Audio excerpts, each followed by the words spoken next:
In 47 states, you cannot legally build the house I am about to describe without first obtaining a variance, a special exemption, or the sign-off of a licensed engineer willing to stake his professional certification on a structure that has been standing without his profession's help for 1,000 years. In several counties across the American South and Midwest, you cannot build it at all. The International Residential Code, the model building code adopted in whole or in part by most American jurisdictions, contains provisions that effectively prohibit the construction of a structure that generates no energy bills, requires no utility connection, and maintains comfortable interior temperatures year-round through passive design alone. Not because such structures are dangerous, not because they collapse or catch fire or harm their occupants, because they do not connect to the grid. Because a house that needs nothing from the utility infrastructure is a house that pays nothing to the utility infrastructure. And the utility infrastructure helped write the code. I want to be precise about what I am describing because this is not a theoretical structure or a modern experimental design. This is a category of building that has been continuously occupied in North America for over 1,000 years. It has been studied by architectural historians, building scientists, passive house researchers, and materials engineers at the University of Arizona, the Passive House Institute, and the National Renewable Energy Laboratory. Its thermal performance has been measured, published, and confirmed in peer-reviewed literature across 3 decades of independent research. And in most of the United States today, Building 1 requires navigating a regulatory system that was specifically designed through the direct participation of utility industry representatives in the code development process to make it difficult, expensive, and in some jurisdictions functionally impossible. The structure performs. The regulation exists anyway. Those 2 facts are not in conflict. They are the point. The house I am describing is the Earthship, not the trademarked version developed by architect Michael Reynolds in Taos in the 1970s. Though his work draws directly from indigenous principles, the original, the structure that Pueblo and ancestral Pueblo communities refined over centuries in the American Southwest. Thick earth walls, south-facing glazing, passive solar heating, natural ventilation, rainwater collection, on-site waste management, 0 utility connections, 0 energy bills, forever. I found a man named George outside Durango, Colorado. He is in his 70s, Ute, and he has lived in a structure built on these principles his entire life. His father built it. His grandfather helped. When I drove up in March, the snow was on the ground and the temperature was 28 degrees. I walked inside. It was 71 degrees. The propane tank I expected to see was not there. The utility meter I expected to see was not there. There was a wood stove in the corner that George said he used on the coldest nights of January, maybe 12 times a year. Everything else was the walls, the windows, and the earth beneath the floor doing work that in my house requires a furnace running.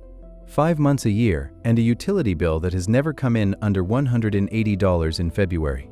If finding knowledge like this matters to you, hit subscribe and turn on the bell. I want to make sure these videos keep reaching the people they are meant for.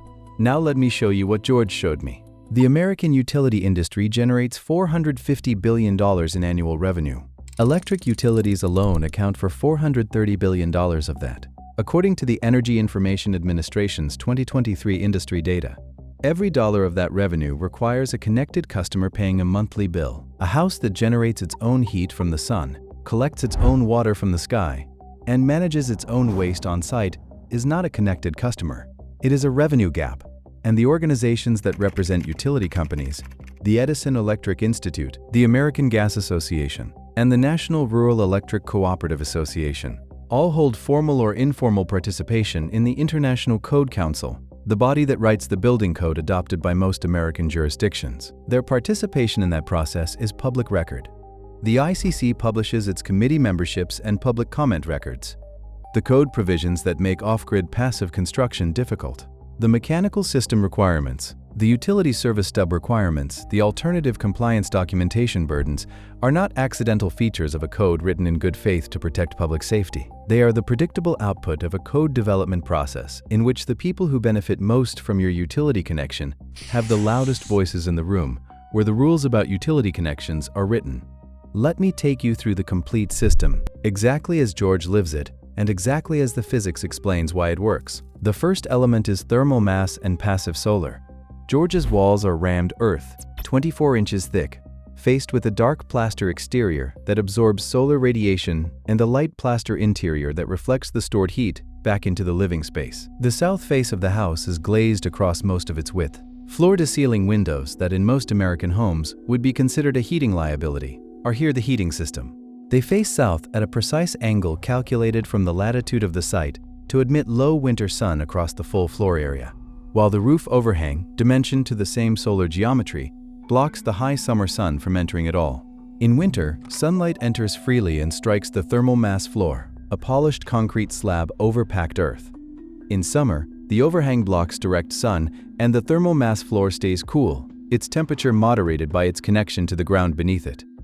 A 2019 study published in Renewable and Sustainable Energy Reviews measured the annual heating and cooling energy demand of rammed earth passive solar structures against equivalent frame construction in the same climate zones. The rammed earth passive solar structures required 73% less energy over a full year. In mild climate zones, the supplemental energy requirement approached zero. In the high-altitude desert climate where George lives, supplemental heating was required on an average of 14 days per year. 14 days. George uses his wood stove. 12. His measurement and theirs are within the margin of the same reality. The second element is earthen thermal regulation. The foundation of George's house is not isolated from the ground. It is integrated with it. The floor is a thick slab in direct thermal contact with the earth below, and the north, east, and west walls are partially bermed, buried against an earthen bank that holds a stable temperature of 55 degrees year-round, regardless of what the air above it does. In winter, those bermed walls never drop below 55 degrees.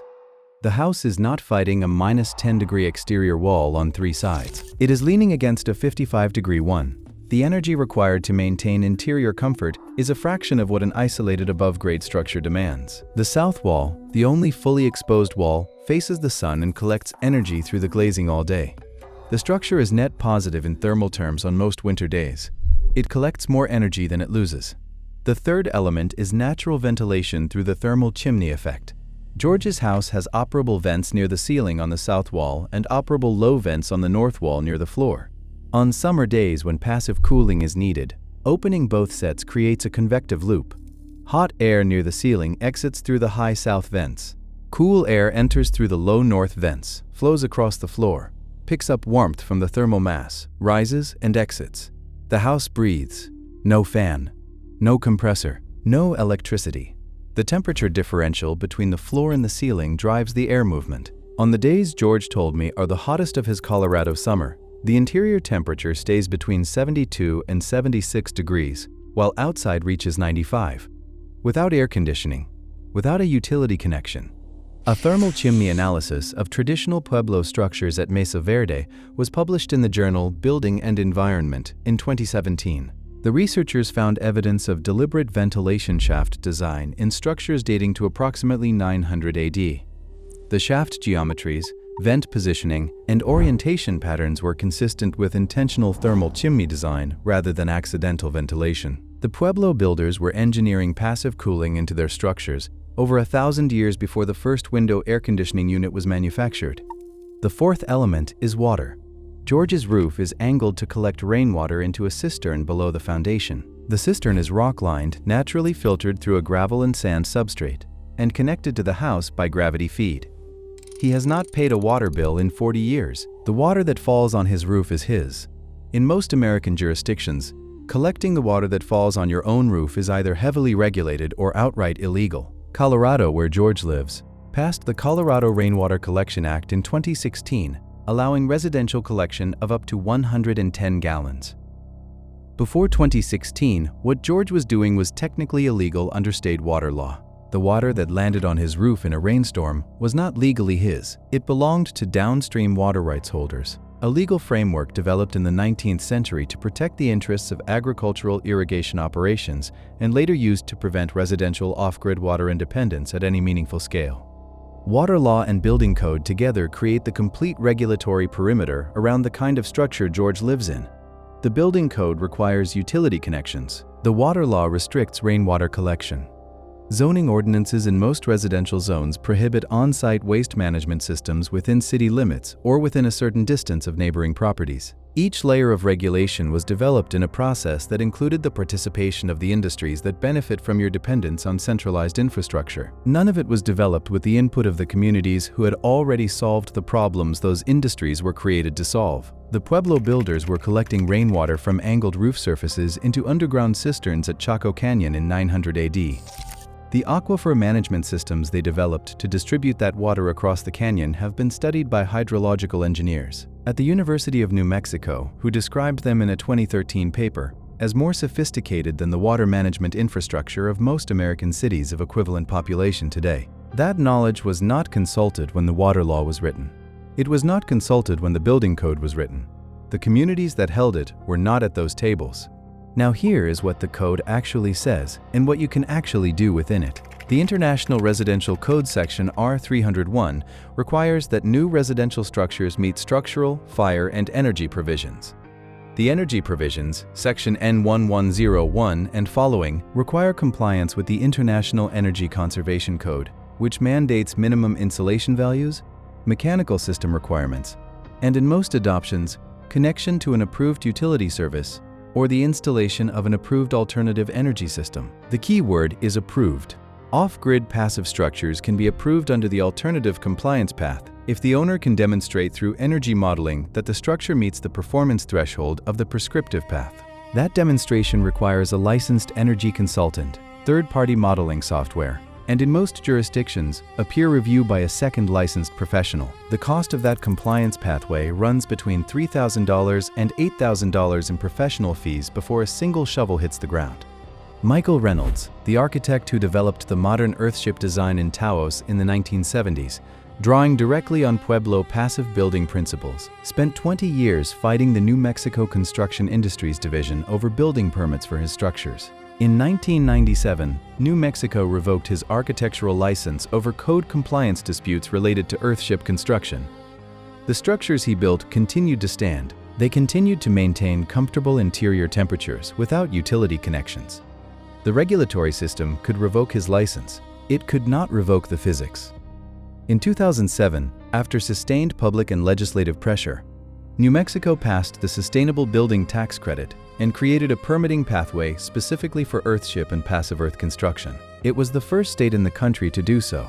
As of today, most states have not followed. The performance of the structures was never in dispute. The question was always about revenue. A house that works without the grid does not pay the grid. That has always been the conversation, even when it was dressed up in the language of safety and code compliance. George's house exists in a legal gray area that his family has occupied since before the code existed in his county. His structure predates the adoption of the International Residential Code in his jurisdiction. It is grandfathered. If he were to build it today on an empty lot next door, without the grandfathering protection, he would face the full compliance pathway, the energy modeling, the peer review, the utility service stub, a physical connection to the power grid, installed and paid for even if he never intends to draw a single watt from it, required by his county's code as a condition of occupancy permit. A utility stub, on a house that produces all of its own heat from the sun, so that the utility company maintains a theoretical connection to a customer who generates no revenue. George said something about that when I asked him. He said, "They make you pay for the door even when you never intend to open it." Here is what I want you to take from this. If you are building or plan to build, research the specific code adoption in your county, not your state. Your county, code adoptions vary at the county level, and the variance pathways vary with them. Several western counties have adopted modified codes with explicit passive construction pathways that require no utility stub and streamlined energy modeling.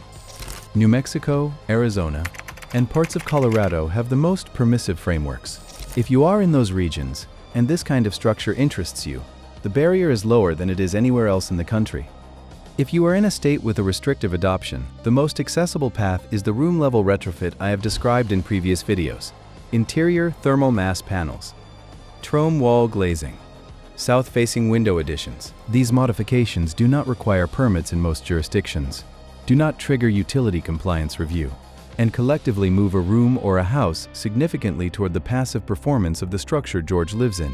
You cannot build his house in most American counties today without a fight, but you can build toward it, one room at a time, using the same principles, the same materials, and the same physics that have been keeping people warm and cool in the American Southwest for 1,000 years without a single utility bill. George walked me back to my truck in the March snow.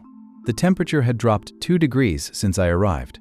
Inside behind us, the house was still 71 degrees and would be when he woke up in the morning, and the morning after that, and through every cold night remaining in that Colorado winter, without anything being turned on or filled up or paid for. I asked him what he thought about the fact that what he lives in is effectively illegal to build in most of the country. He was quiet for a moment. He looked at the house. Then he said, "The house does not know that. It just works." If this resonated with you, subscribe and share this with someone who needs to hear it. This knowledge belongs to all of us.